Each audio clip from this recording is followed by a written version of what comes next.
E olha, as faixas de ônibus já renderam muita discussão aqui em São Paulo. Ontem mesmo teve aquele acidente com um carro esmagado que nós mostramos aqui no Campo Belo. Acompanhamos ao vivo através do helicóptero da Record. Quem é que tem razão? Os ônibus, os táxis? Como é que funciona toda essa mecânica? Dá uma olhada nisso aqui.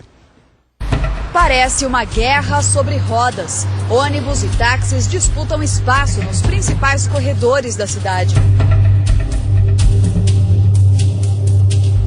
Estamos na Avenida Vereador José Diniz, no bairro do Campo Belo, zona sul de São Paulo. Os táxis entram e saem à vontade do corredor de ônibus, na tentativa de fugir do tráfego intenso nas outras faixas.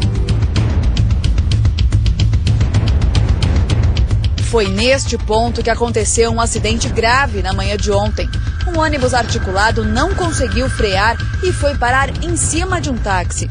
O veículo ficou completamente destruído e o motorista e o passageiro morreram. 10 pessoas que estavam no coletivo tiveram ferimentos leves. Foi horrível a cena porque o ônibus vinha em alta velocidade, mas o outro ônibus da frente já estava parado com um táxi atrás. Era um táxi preto mesmo, normal, um carro normal. E foi a hora que bateu. O impacto foi bem grande. Ele subiu e saiu arrastando o carro preto. O condutor do ônibus falou à polícia que o táxi entrou na frente dele de repente e não deu tempo de frear. Depois de prestar depoimento, ele foi liberado. A polícia investiga as causas do acidente e espera os laudos da perícia, que devem ficar prontos em 30 dias.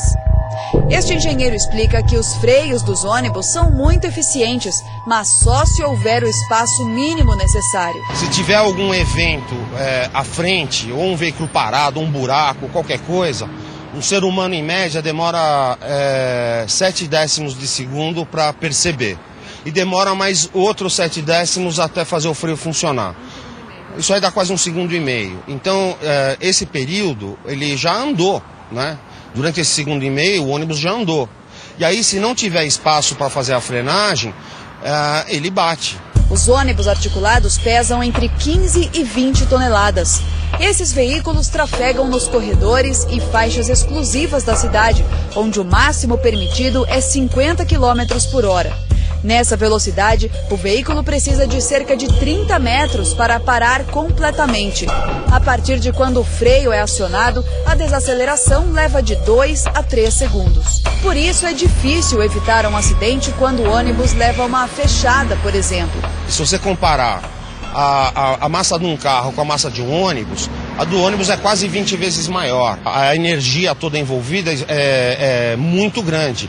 É diferente de um carro bater no outro carro, um carro parado e o outro automóvel a 50 por hora, 2 carros com o peso mais ou menos próximo, a destruição ia ser muitíssimo menor. Quando a linha no chão é contínua, é proibido entrar ou sair do corredor de ônibus. Mas isso só em teoria, porque na prática, muitos motoristas e táxis não respeitam essa regra.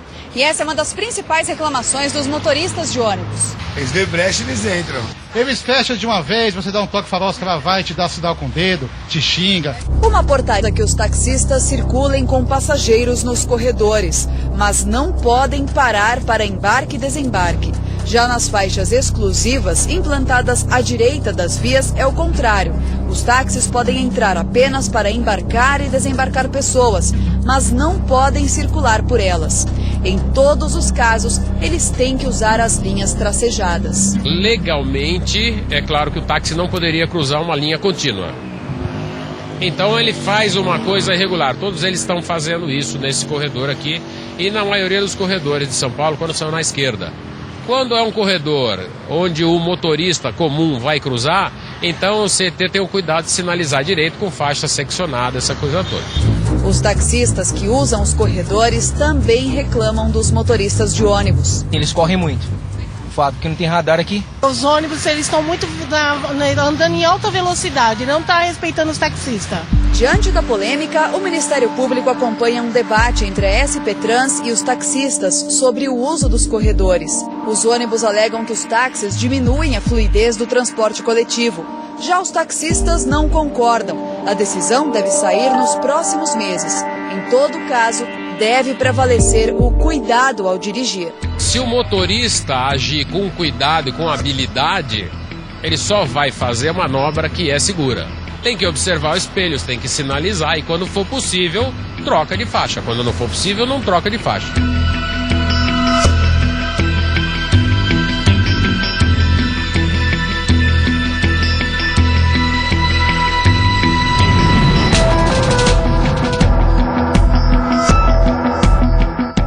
Dentro desses táxis você tinha o motorista de um táxi executivo, a família sofrendo as imagens. Essas imagens que os senhores estão vendo, a dona Maria Tereza, esposa do rapaz que estava junto com o motorista, né, o passageiro, inclusive um senhor de 50 anos, um francês que estava no Brasil há 2 anos, trabalha numa empresa de helicópteros, o cara apaixonado pelo Brasil. Essa senhora está na academia, ela vê a imagem, reconhece o carro.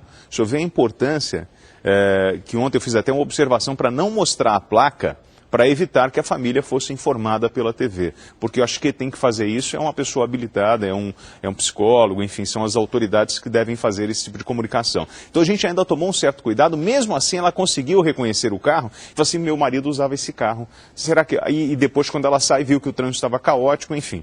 Você imagina o desespero dessa senhora, dessas famílias envolvidas no acidente. A gente tem uma coisa em comum, somos humanos, vivemos na mesma cidade e devemos nos respeitar. Então na hora que você for entrar numa faixa de ônibus e não é o seu lugar, lembre-se disso. Na hora que você, motorista coletivo, se tiver um carro de passeio na sua frente, lembre-se que é uma pessoa, um humano que está ali, cara. Então assim, eu acho que está faltando é gentileza no trânsito para a gente poder, fora os problemas de mecânica que podem interferir num acidente desse, mas está faltando gentileza no trânsito de São Paulo para a gente ter uma melhor convivência entre todos. E mais uma vez, em nome da família Record, meus sentimentos às famílias envolvidas nessa tragédia.